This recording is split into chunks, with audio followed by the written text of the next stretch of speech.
Patuloy ang pagbabantay ng BRP Teresa Magbanwa sa barko ng China Coast Guard na iligal na naglalayag sa loob ng teritoryo ng Pilipinas. Yan ang sentro ng balita ni Patrick De Jesus.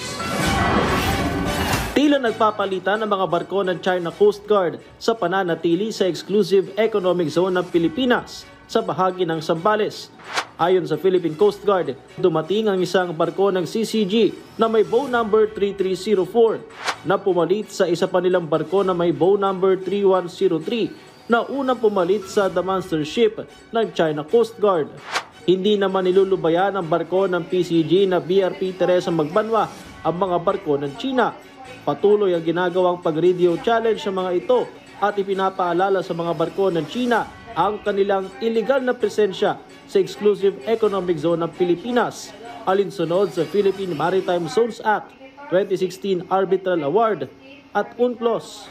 We do not possess any legal authority to patrol within the Philippines Exclusive Economic Zone. You are directed to depart immediately and notify us of your intention. Sabi ng PCG na monitor sa mga barko ng China ang pabago-bagong paggalaw 70 to 80 nautical miles mula sa coastline ng probinsya ng Zambales. Patuloy ang gagawing pagbabantay ng PCG sa iligal na presensya ng mga barko ng China.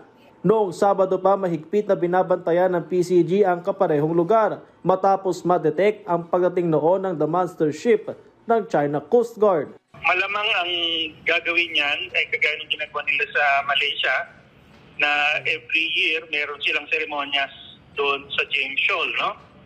Baka yun na yung gagawin nila, magsiseremonya siya dyan sa dulo nung sa yung pinaka-edge ng kanilang 9-dash line, no? Na malapit na nga sa atin. So pwedeng gano'n yun. So pag lumabas yun, then obviously hindi legitimate freedom navigation ang in-exercise nila. Patrick De Jesus para sa Pambansang TV sa Bagong Pilipinas.